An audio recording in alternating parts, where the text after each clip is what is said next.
retort. I'm not worried, I'll follow reward. You pop my head open like a gun. And pop his head open like a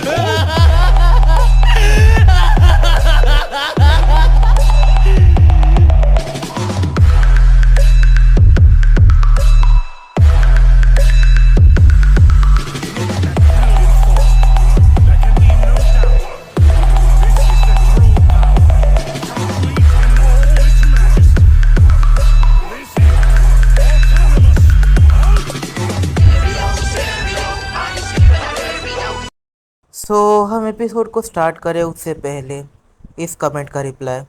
हाँ, मैं जानता हूँ कि कोलकाता में जो चीज़ हुई वो इंसानियत को शर्मसार कर देने वाली थी।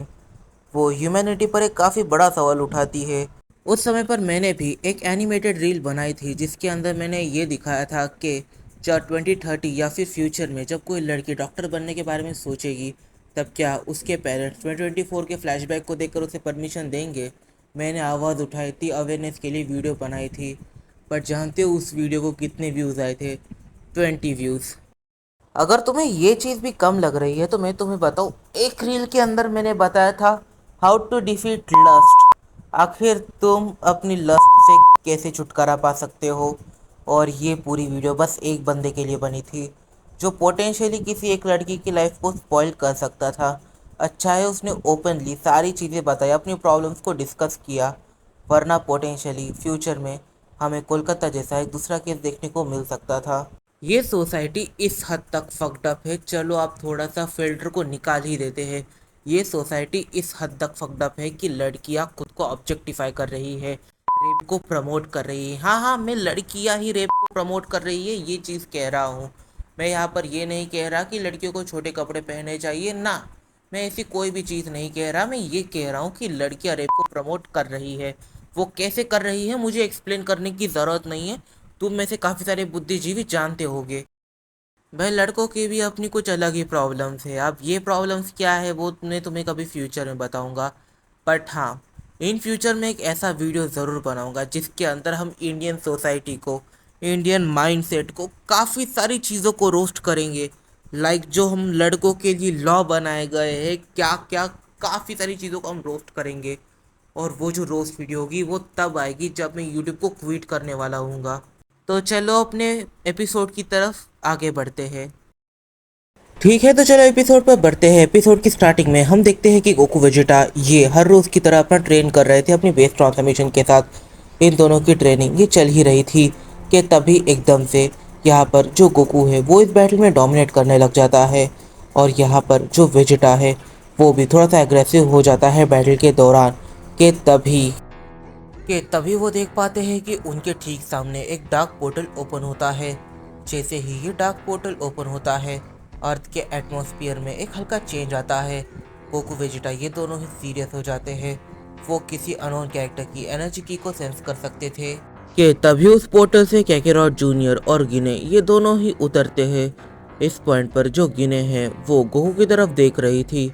वो इस पॉइंट पर कहती है मल्टीवर्स में आकर वाकई में काफ़ी अच्छा लगता है। कि तभी वहाँ पर एंट्री होती है ब्रॉली की। बट ब्रॉली इस पॉइंट पर बिल्कुल भी सीरियस नहीं था, उसके चेहरे पर एक हल्की सी स्माइल थी। वो गोकू वेजिटा के साथ बात करता है और उसे अपने नए ट्रेनिंग पार्टनर के बारे में बताता है।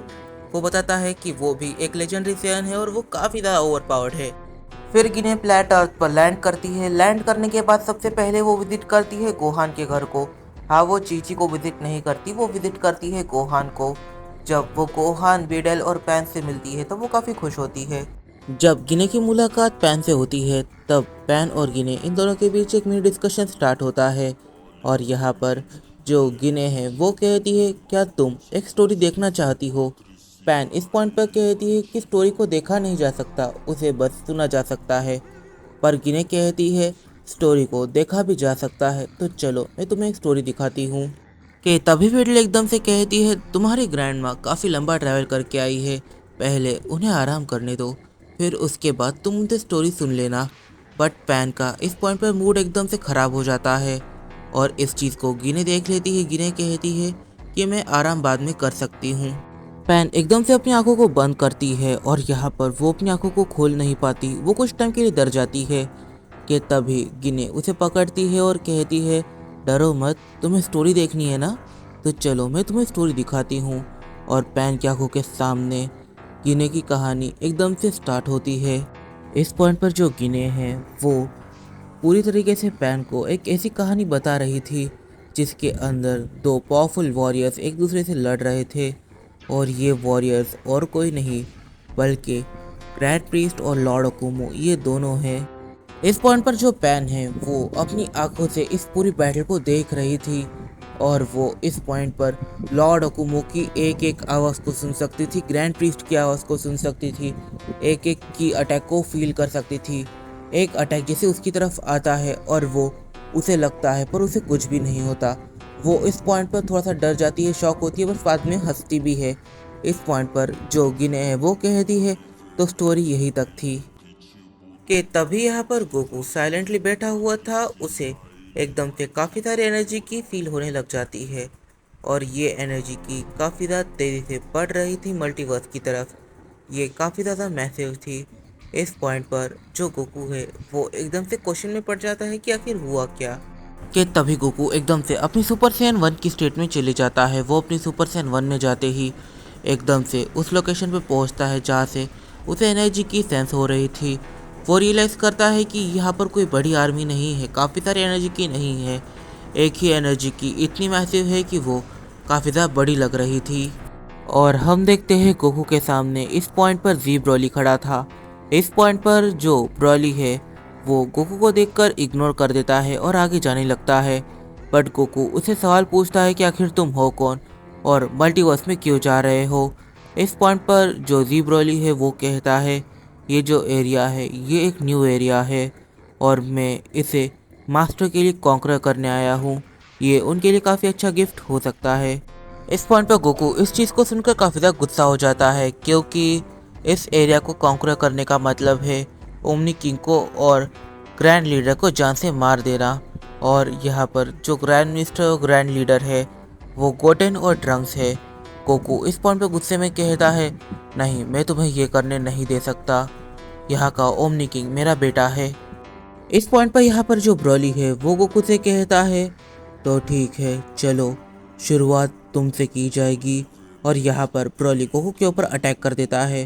गोकू उन अटैक्स को डॉच नहीं कर पाता और थोड़ा घायल हो जाता है।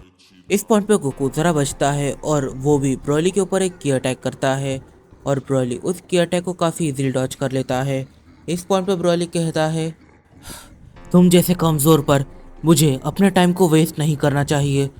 मुझे इस जगह को कॉन्कर करना है तो सबसे पहले मुझे तुम्हें शायद ख़त्म कर देना चाहिए, ये काफ़ी अच्छा रहेगा, इससे मेरा टाइम काफ़ी बचेगा। जी ब्रॉली एकदम से गोकू के सामने काफ़ी ज़्यादा ब्रूटल टाइप से पावर अप करने लग जाता है। गोकू एक जगह पर खड़े रहकर बस देख रहा था कि आखिर इसके पावर की लिमिट क्या है। वो ये देख पाता है कि ये जो कैरेक्टर है ये एक लेजेंडरी सैयन है। इस पॉइंट पर गोकू देखता है कि उसकी पावर विदाउट एनी लॉजिक बढ़ रही थी और उसकी एनर्जी की ये काफ़ी हद तक ब्रॉली से मेल खा रही थी। In terms of physical strength Goku अपनी सुपर सैयन 1 के साथ ब्रॉली की लेजेंडरी सुपर सैयन 1 को राइवल नहीं कर सकता क्योंकि ब्रॉली की लेजेंडरी सुपर सैयन 1 ये एक अलग ही लेवल पर है। वो इस पॉइंट पर वीक पड़ रहा था बट वो ब्रॉली को टेस्ट करना चाहता था, पर जी ब्रॉली को टेस्ट करना ये गोकू के लिए बिल्कुल भी ठीक नहीं था क्योंकि अब ब्रॉली काफ़ी ज़्यादा ब्रूटली गोकू को पीटने लग जाता है। कि तभी गोकू एकदम से पावर अप करने लग जाता है। वो पावर अप करके अपनी सुपर सैयन ब्लू ट्रांसफॉर्मेशन में जाने लगता है। अभी उसने अपनी सेकेंड, थर्ड और सुपर सैयन गॉड को स्किप करके सुपर सैयन ब्लू जाने का डिसीजन ले लिया है। इस पॉइंट पर यहाँ पर ब्रॉली एकदम से अपनी एक ट्रांसफॉर्मेशन को स्किप करके लेजेंडरी सुपर सैयन 3 में चले जाता है और यहाँ पर गोकू और उसके बीच पावर्स का एक और गैप आ गया है और ये गैप काफ़ी हद तक ब्रॉली की तरफ है। इस पॉइंट पर ब्रॉली गोकू को काफ़ी ज़्यादा सीरियस डैमेज देने लग जाता है। इस पॉइंट पर ब्रॉली एकदम से कहता है कमज़ोर वॉरियर, तुम्हें वाकई में लगता है कि तुम मुझे हरा सकते हो? ज़रा अपने आप की तरफ देखो, तुम कितने वीक हो। देयर इज़ नो वे कि तुम मुझे हरा सको। मैं ना जाने कितने मिलियन ईयर्स में एक बार जन्म लेने वाले लेजेंडरी वॉरियर हूँ और ऊपर से मेरे जो मास्टर है वो अब तक के सबसे स्ट्रांग सैयन है। कि तभी एकदम से वहाँ पर वेजिटा आ जाता है। इस पॉइंट पे गोकू वेजिटा को देखकर शॉक होता है। वेजिटा कहता है तुमने अपनी एनर्जी की को इतना ज़्यादा छोटा करके रख दिया है कि अभी मैं तुम्हारी एनर्जी की को सेंस ही नहीं कर पाया। मैं बस इसकी एनर्जी की को सेंस करके यहाँ पर पहुँच पाया हूँ। आखिर यहाँ पर चल क्या रहा है। इस पॉइंट पर गोकू उसे सारी चीज़ें एक्सप्लेन करता है और वेजिटा कहता है तो ज़रा पावर अप तुम भी करो। गोकू एकदम से वेजिटा की बात सुनता है और यहाँ पर अपनी आंखों को बंद कर लेता है और वो एकदम से अपने सेल्फलेस स्टेट के अंदर चले जाता है, जिसे हम लोग अल्ट्रा इंस्टेंट के नाम से जानते हैं। गोकू की अल्ट्रा इंस्टेंट स्टेट के अंदर वो ब्रॉली से स्ट्रांग तो नहीं हो जाता, बट इसकी स्टेट में होता ऐसा है कि उसका और ब्रॉली के बीच जो पावर गैप है वो हल्का सा कम होता है। इस पॉइंट पे गोकू एकदम से ब्रॉली के ऊपर अटैक कर देता है। इस अटैक के लिए ब्रॉली बिल्कुल भी तैयार नहीं था। इस पॉइंट पे गोकू अपनी अल्ट्रा इंस्टेंट स्टेट में जी ब्रॉली के ऊपर काफ़ी ज़्यादा पावरफुल अटैक्स करने लग जाता है। इन अटैक्स की वजह से वो थोड़ा बहुत घायल भी हो जाता है, बट ये चीज़ तो यहाँ पर क्लियर है कि दोनों ही सेंस अपने पूरे पोटेंशियल पर एक दूसरे से लड़ रहे थे कि तभी गोकू एकदम से अपनी TUI के अंदर चले जाता है। गोकू की TUI वो उसकी अल्ट्रा इंस्टेंट के बाकी वेरिएशन से काफ़ी ज़्यादा पावरफुल है। इस ट्रांसफॉर्मेशन के साथ गोकू ब्रॉली को उसकी सुपर सैयन 3 पर हराने का दम रखता है, बट गोकू इस पॉइंट पर एक चीज़ क्लियरली नहीं जानता कि आखिर उसकी जो बाकी ट्रांसफॉर्मेशंस है अगर वो उसका इस्तेमाल करे तो ये कितना अच्छा हो सकता है। इस पॉइंट पे गोकू कहता है तो चलो शुरू करते हैं।